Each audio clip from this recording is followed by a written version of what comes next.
શ્રીમદ ભાગવત પાંચમો સ્કંદ 19મો અધ્યાય કિમ પુરુષ વર્ષ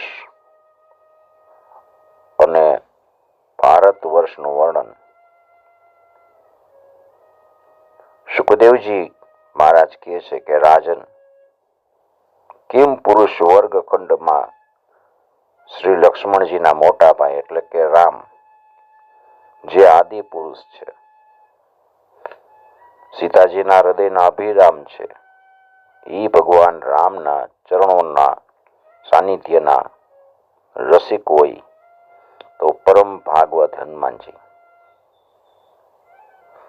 અને કિન્નરો આ બધાય અવિચળ ભક્તિથી એમની ઉપાસના કરે છે. અન્ય ગંધર્વોના પ્રમુખ આષ્ટિરશેણ એના સ્વામી ભગવાન શ્રી રામ એની પરમ કલ્યાણમય ગુણગાથા ગાતા જ રહીએ છે. હનુમાનજી સાંભળે છે અને પોતે પણ આ મંત્રનો જપ કરતા રહી અને તેમની સ્તુતિ કરે છે. ઓમ નમો ભગવતે ઉત્તમ શ્લોકાય નમઃ. આર્યલક્ષણ શીલવ્રતાય નમઃ. ઉપશિક્ષિતાત્મનઃ ઉપાસિત લોકાય નમઃ. સાધુવાદ નિકષણાય નમો. બ્રહ્મણ્ય દેવાય મહાપુરુષાય મહારાજાય નમઃ. અમે ઓમકાર સ્વરૂપ પવિત્ર કીર્તિવાળા ભગવાન શ્રી રામને નમસ્કાર કરીએ છીએ. તમારામાં સત્પુરુષોના લક્ષણો, શીલ અને આચરણ વિદ્યમાન છે. તમે અત્યંત સંયત ચિત્ત આપના ઉપાસકોને દર્શન આપવા માટે તત્પર છો. સાધુતાની પરીક્ષા માટે આપ કસોટી રૂપ છો અને મહાન બ્રાહ્મણ ભક્ત છો. આવા મહાપુરુષ મહારાજ શ્રી રામને હું નમસ્કાર કરું છું. યતસ્દ્વિશુદ્ધાનુભવ માત્રમેકં સ્વતેજસાધ્વસ્ત ગુણ વ્યવસ્થમ. પ્રત્યક પ્રશાંતમ સુધિયોપલંબનમ. યનામ રૂપમ નિરહં પ્રપદ્યે. હે ભગવાન, તમે વિશુદ્ધ બોધ સ્વરૂપ, અદ્વિતીય, પોતાના સ્વરૂપના પ્રકાશથી ગુણોના કાર્યરૂપ, જાગ્રત વગેરે તમામ અવસ્થાઓના ધ્વંસ કરનારા, સૌના આત્મા, અંતરાત્મા, પરમ શાંત, શુદ્ધ બુદ્ધિથી ગ્રહણ કરવા યોગ્ય, નામ અને રૂપ વિનાના અને અહંકારથી રહિત છો. હું તમારે શરણે છું.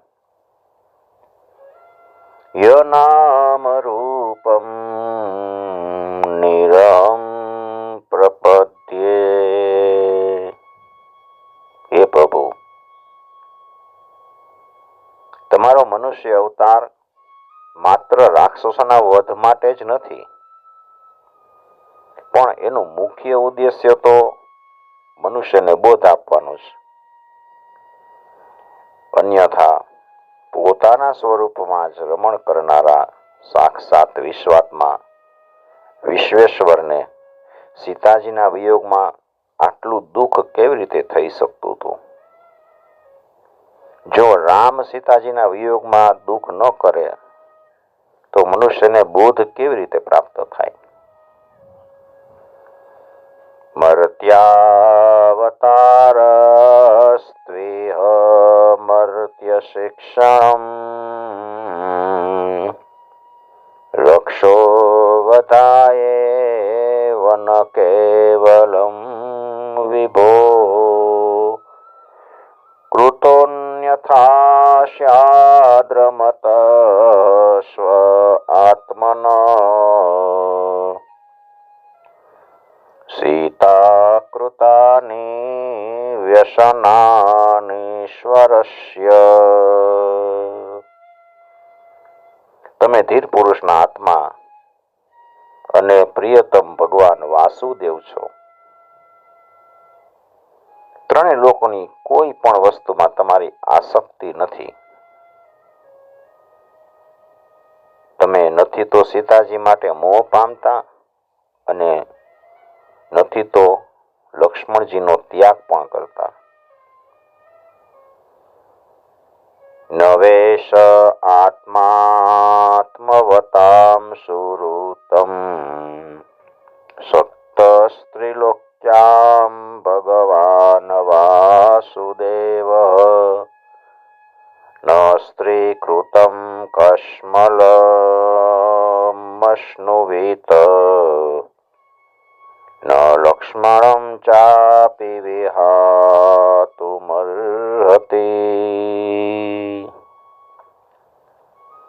અહીં શંકા થાય છે કે ભગવાન તો સૌના આત્મા છે, તો પછી અહીં એમને આત્માવાન ધીર મનુષ્યોના આત્મા જ કેમ બતાવવામાં આવ્યા છે? આનું કારણ એ છે કે તેઓ શરૂઆતમાં હોવા છતાંય એને કેવળ આત્મજ્ઞાની મનુષ્યો જ પોતાના આત્મા રૂપે અનુભવે છે. અન્ય મનુષ્યો અનુભવી નથી શકતા. શ્રુતિમાં જ્યાં ક્યાંય આત્મ સાક્ષાત્કારની વાત આવી છે ત્યાં આત્મવેતા માટે ધીર શબ્દનો પ્રયોગ કર્યો છે. જેમ કે કશ્ચિત વીર પ્રત્યગાત્માનમૈક્ષત ઇતિ ન શુશ્રુમ ધીરાણમ. એટલે અહીં પણ ભગવાનને આત્મવાન અથવા ધીર પુરુષના આત્મા એવું બતાવ્યું છે. એકવાર ભગવાન શ્રી રામ એકાંતમાં એક દેવદૂત સાથે વાત કરતા હતા. ત્યારે લક્ષ્મણજી પેરો પડતા હતા અને ભગવાનની આજ્ઞા હતી કે જો અત્યારે કોઈ અંદર આવશે તો તે મારા હાથે માર્યો જશે. એ દરમિયાન દુર્વાસા મુનિ આવ્યા અને એની લક્ષ્મણજીને કીધું કે જાઓ તમે રામને જઈને સૂચના આપો. એટલે લક્ષ્મણજી વિવશ થઈ ગયા. હવે લક્ષ્મણજી કેવા ગયા? રામની પ્રતિજ્ઞા અનુસાર ભગવાન બ્રહ્મા અસમંજસ અવઢવમાં પડી ગયા. ત્યારે વશિષ્ઠજીએ કીધું કે લક્ષ્મણજીના પ્રાણ નહીં લેતા એનો ત્યાગ કરી દેવો જોઈએ. લક્ષ્મણજી અંદર ગયા અને કીધું કે દુર્વાસા મુનિ આવ્યા છે, તેનો પ્રાણ ન લેવો જોઈએ અને ત્યાગ કરી દેવો જોઈએ. કારણ કે પોતાના પ્રિયજનનો ત્યાગ કરવો એ તેને માટે મૃત્યુ દંડ બરાબર છે. તેથી ભગવાને એમનો ત્યાગ કર્યો.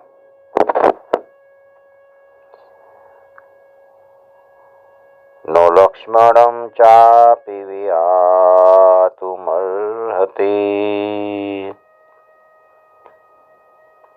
તમારામાં આ વ્યવહાર તો માત્ર લોક શિક્ષણ માટે જ છે. હે લક્ષ્મણાગ્રજ, લક્ષ્મણના મોટા ભાઈ, ઉત્તમ કુળમાં જન્મ, સુંદરતા, વાક્ચાતુરી, બુદ્ધિ અને શ્રેષ્ઠ યોનિ, આ તેમાંનો કોઈ પણ ગુણ તમારી પ્રસન્નતાનું કારણ બની શકતો નથી.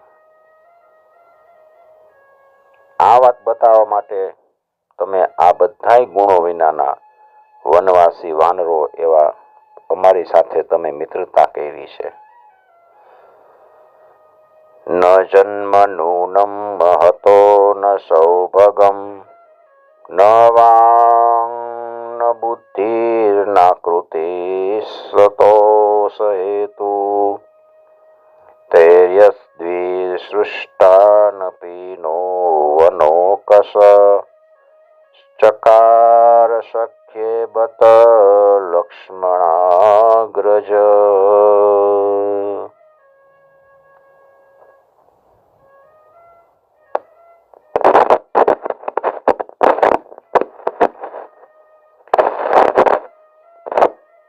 દેવ, દાનવ, મનુષ્ય કે વાનર કોઈ પણ હોય, એ બધી રીતે શ્રી રામ સ્વરૂપ તમારું જ ભજન કરવું જોઈએ.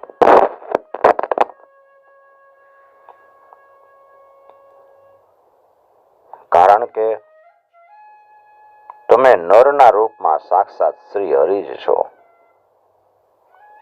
અને તમારું થોડુંક ભજન કર્યું હોય તો તમે એને ઘણું વધારે માનો છો.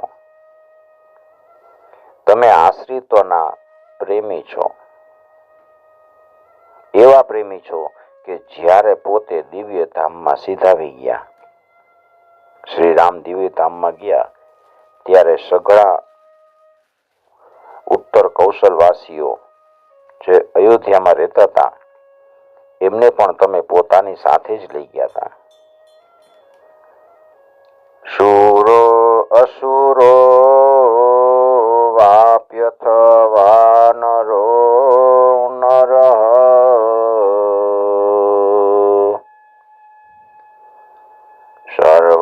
સર્વાત્મનાય સુકૃત જ્ઞમોત્તમમ ભજેત રામમ મનુજાકૃતિમ હરિમ યહ ઉત્તરાનન યત કૌશલાન્દિવમિતિ. શ્રી રામજી પોતાના ધામમાં ગયા ત્યારે અયોધ્યાના બધા લોકોને તેમની સાથે લઈ ગયા હતા, જેને આવવું હોય ને.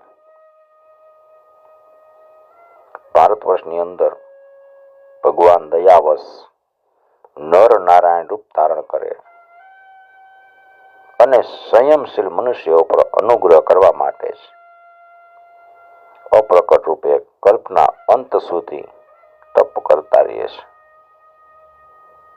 એની આ તપસ્યા એવી હોય છે કે જેના થકી ધર્મ, જ્ઞાન, વૈરાગ્ય, ઐશ્વર્ય, શાંતિ અને ઉપરતિની ઉત્તરોત્તર વૃદ્ધિ થતી રહે અને આત્મ સ્વરૂપની પ્રાપ્તિ થઈ શકે છે. ત્યાં ભગવાન નારદજી સ્વયં શ્રી ભગવાનને જ કહેલા સાંખ્ય અને યોગ શાસ્ત્ર સહિતના ભગવાનના મહિમાને પ્રકટ કરનારા પાંચરાત્ર દર્શનનો સાવરણી મુનિને ઉપદેશ કરવા માટે ભારત વર્ષની વર્ણાશ્રમ ધર્મ ઉપર અવલંબિત પ્રજા સહિત અત્યંત ભક્તિભાવપૂર્વક ભગવાન શ્રી નર નારાયણની ઉપાસના કરે છે, આ મંત્રનો જપ કરે છે, સ્તુતિ કરે છે, ગાન કરે છે.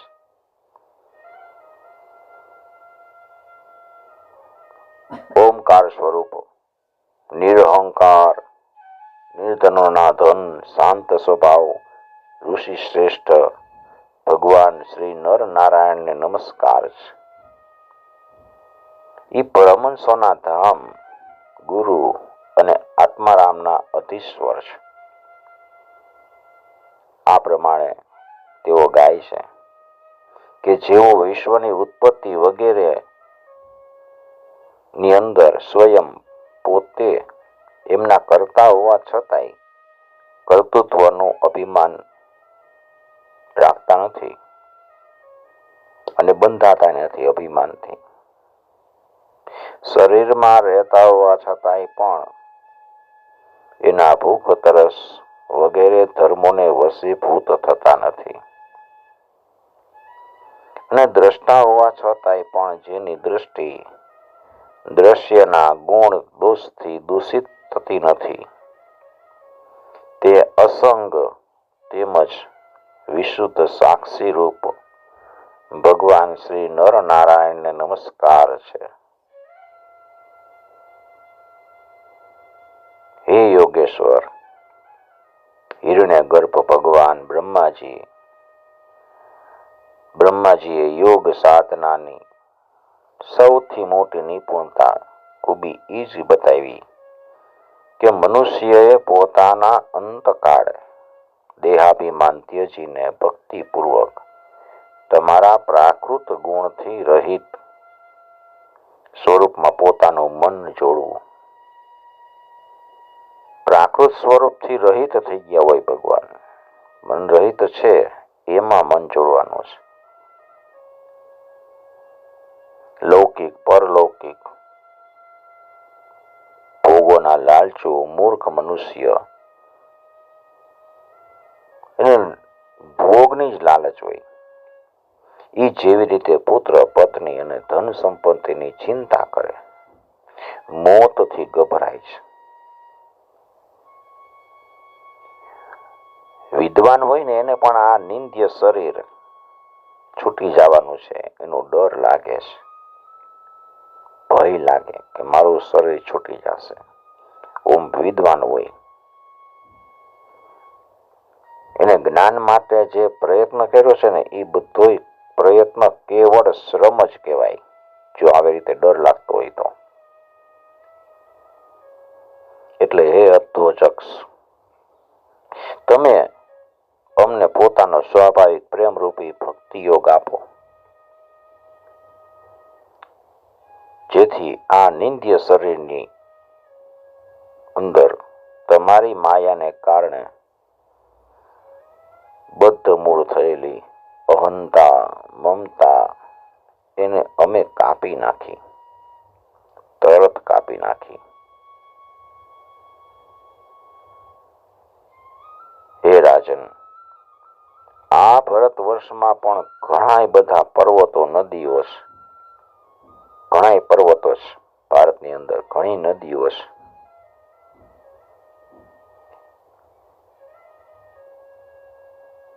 ઘણી નદીઓના નામ બતાવ્યા છે. અને ભારત દેશમાં જન્મેલા જે જન્મ લેનારા છે મનુષ્ય, એ બધાય પોતાના કરેલા સાત્વિક કર્મ, રાજસ કર્મ અને તામસ કર્મ પ્રમાણે અનેક પ્રકારની દિવ્ય, માનુષ અને નારકી યોની પ્રાપ્ત કરે છે.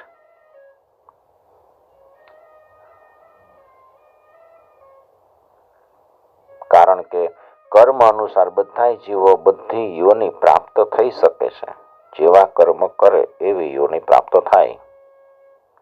આ જ દેશમાં પોતપોતાના વર્ણ માટે નિયત કરેલા ધર્મનું આચરણ, ધર્માચરણ, વિધિવત અનુષ્ઠાન કરવાથી મોક્ષ સુધા પણ મળી શકે છે. આપણા ધર્મમાં જે આવતું હોય એ ધર્મનું આચરણ કરી તો મોક્ષ પ્રાપ્તિ થઈ જાય. એ પરીક્ષિત, સમસ્ત ભૂત પ્રાણીઓના આત્મા રાગ વગેરે દોષ વિનાના અનિર્વચનીય સર્વાધાર પરમાત્મા ભગવાન વાસુદેવમાં અનન્ય અને નિર્હેતુક ભક્તિભાવ જ મોક્ષપ્રદ છે. નિર્હેતુક ભક્તિ, આ ભક્તિભાવ ત્યારે જ પ્રાપ્ત થાય છે જ્યારે અનેક પ્રકારની ગતિઓ ને પ્રગટ કરનારી અવિદ્યાની ગાંઠ છે, એ ગાંઠ હૃદયમાં પડી ગઈ હોય. એ ગાંઠ અવિદ્યા રૂપી હૃદય ગ્રંથિ કંપા જાય અને ભગવાનના પ્રેમી ભક્તોનો સંગ મળે. ગાંઠ જ્યારે તૂટે ત્યારે ભગવાનના ભક્તોનો સંગ મળે, અને સંગ મળે પછી ગાંઠ તરત તૂટી જાય. દેવતાઓ એમ કહે છે કે અમારે ભારત વર્ષનો મનુષ્યનો મહિમા ગાતા એમ કહે છે કે જે જીવે ભારત વર્ષમાં ભગવાનની સેવાને યોગ્ય મનુષ્ય જન્મ પ્રાપ્ત કર્યો, મનુષ્ય જન્મ પ્રાપ્ત કરીને ભગવાનની સેવા પ્રાપ્ત થઈ શકે. એટલે મનુષ્ય બન્યા છે, એણે એવું કયું પૂન કર્યું હોય છે કે એના ઉપર શ્રી હરિ પ્રસન્ન થઈ ગયા.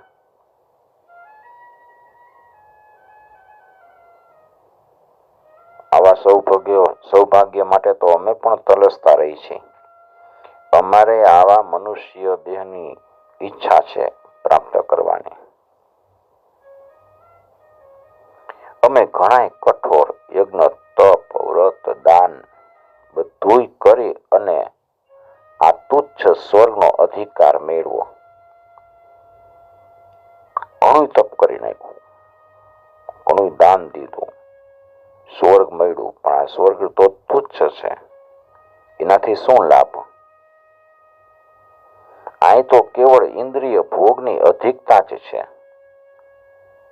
અને એને કારણે અમારી સ્મરણ શક્તિ ક્ષીણ થઈ જાય છે. એટલે શ્રી નારાયણના ચરણ કમળનું સ્મરણ ક્યારે નથી થતું. એને નારાયણના ચરણનું કોઈ દિવસ સ્મરણ ન થાય દેવોને. એટલે એમ કહે છે કે અમારે તો આ સ્વર્ગ તુચ્છ છે. આ સ્વર્ગ તો શું, જ્યાંના નિવાસીઓનું એક એક કલ્પનું આયુષ્ય હોય છે, અને જ્યાંથી ફરીને સંસારમાં પાછા આવવું પડે, એ બ્રહ્મલોક વગેરે લોક કરતાંય ભારતની ભૂમિમાં ભલે થોડાક જ આયુષ્ય વાળા અમે થાય ને, તોય પણ ત્યાં જન્મ લેવો એ સારું છે. ભારતમાં જન્મ લેવો, કારણ કે અહીંયા ધીર પુરુષો એટલે મનસ્વીઓ પોતાના આ મર્ત્ય શરીર થકી જે સમસ્ત કર્મો કરે છે એ ભગવાનને અર્પણ કરીને એક ક્ષણમાં જ અભય પદ પ્રાપ્ત કરી લે છે. મનુષ્ય શરીરથી કર્મ કર્યું અને ભગવાનને અર્પણ કરી દે તો અભય પદ પ્રાપ્ત થઈ જાય. કોઈ જાતનો ભય નહીં. જ્યાં ભગવાનની કથા સરિતા વહેતી નથી, અમૃત સમાન કથા છે, અને જ્યાં એના ઉદ્ગમ સ્થાન એવા ભગવત ભક્ત સાધુજનો વસતા નથી, જ્યાં ભગવત ભક્તો નથી વસતા, અને જ્યાં જ્યાં નૃત્ય, ગીત વગેરે મોટા મોટા ઉત્સવ કે ભગવાનની પૂજા અર્ચના કરવામાં આવતી નથી, એ ભલે બ્રહ્મલોક હોય તો એનું સેવન ન કરવું જોઈએ. જ્યાં ભગવાનની કથા ન વચાતી હોય, જ્યાં નૃત્ય કીર્તન ન થતા હોય, ત્યાં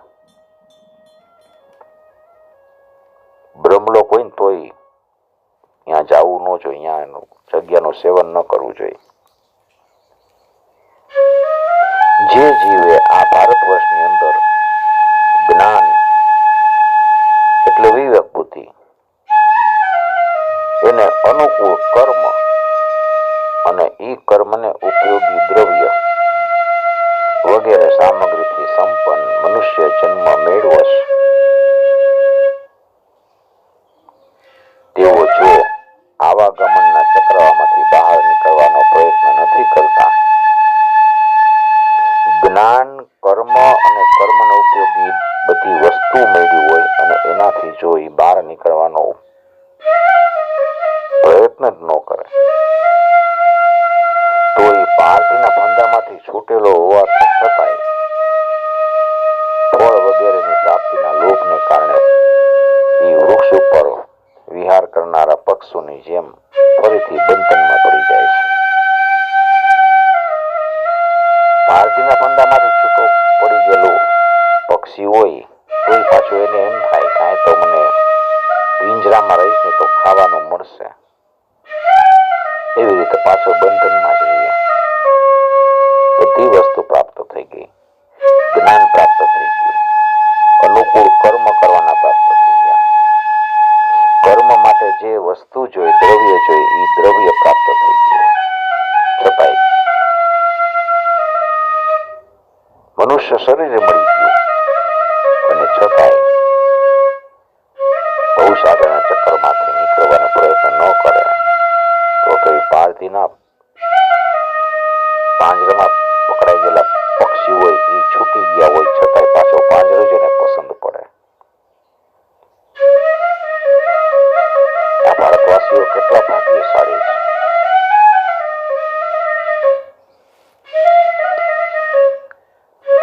આ ભારતવાસીઓ જ્યારે યજ્ઞમાં ભિન્ન ભિન્ન દેવતાઓની પ્રસન્નતાના ઉદ્દેશથી અલગ અલગ યજ્ઞ કરે, યજ્ઞ ભાગ રાખે, વિધિ કરે, મંત્ર, દ્રવ્ય વગેરેના યોગથી શ્રદ્ધાપૂર્વક દેવતાઓને હવિ પ્રદાન કરે,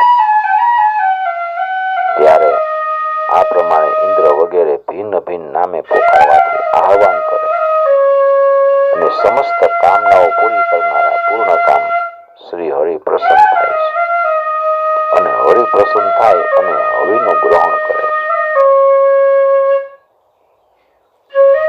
એ તો બરાબર છે કે ભગવાન સકામ મનુષ્યના માગવાથી એને અભિષ્ટ વસ્તુ આપે. સકામ મનુષ્ય માગે તો એને ભગવાન આપે છે, પણ આ કાંઈ સાધક માટે વાસ્તવિક પ્રાપ્તિ દાન નથી. કારણ કે એ વસ્તુ મેળવી લીધા પછી મનુષ્યના મનમાં ફરી ફરી કામના થતી જ રહે છે. એનાથી ઉલટું જે ભગવાનની નિષ્કામ ભાવે ભક્તિ કરે છે એને તો તેઓ સાક્ષાત પોતાના ચરણ કમળની ભક્તિ આપી દે છે. નિષ્કામ ભાવે ભક્તિ કરે તો ભગવાન પોતાના ચરણ કમળની ભક્તિ આપે. અને જેઓ અન્ય સઘળી કામનાઓને સમાપ્ત કરી દેનારી એવી નિષ્કામ ભક્તિ પ્રાપ્ત કરી લે, ભગવાનના ચરણ કમળની ભક્તિ પ્રાપ્ત કરી લે. એટલે અત્યાર સુધી સ્વર્ગ સુખ ભોગવી લીધા પછી અમારા પૂર્વે કરેલા યજ્ઞ, પ્રવચન, શુભ કર્મમાંથી જે કાંઈ પૂર્ણ બચ્યું હોય ને તો એના પ્રભાવે અમને આ ભારત વર્ષમાં ભગવાનના સ્મરણ સહિતનો મનુષ્યનો જન્મ મળે. મનુષ્યનો જન્મ મળી જાય પછી અમને ભગવાનનું સ્મરણ થઈએ એવું દેવો ઈચ્છે છે. કારણ કે શ્રી હરિ પોતાની ભક્તિ કરનારાઓનું સર્વ પ્રકારે કલ્યાણ કરે છે. સુખદેવજી મહારાજ કહે છે, હે રાજન, રાજા સગરના પુત્રોએ પોતાના યજ્ઞના અશ્વને શોધવા માટે આ પૃથ્વીને ચારે બાજુથી ખોદી દીધી. એનાથી જંબુદ્વીપમાં 8 અન્ય ઉપદ્વીપ બન્યા એવું કેટલાક લોકોનું કહેવું છે. એ ઉપદ્વીપ સુવર્ણપ્રસ્થ, ચંદ્રશુકલ એવા બધા એના નામ છે. એ ભરત શ્રેષ્ઠ, આ પ્રમાણે જેવું મેં ગુરુના મુખેથી સાંભળ્યું હતું બરાબર એવું જ તમને જંબુદ્વીપના દેશનું વિભાજન બધું કહી દીધું. અહીંયા 19મો અધ્યાય પ્રભુના ચરણોમાં સમર્પિત કર્યો છે. ઇતિ શ્રીમદ ભાગવતે મહાપુરાણે પારમહંસ્યામ પંચમસ્કંધે જંબુ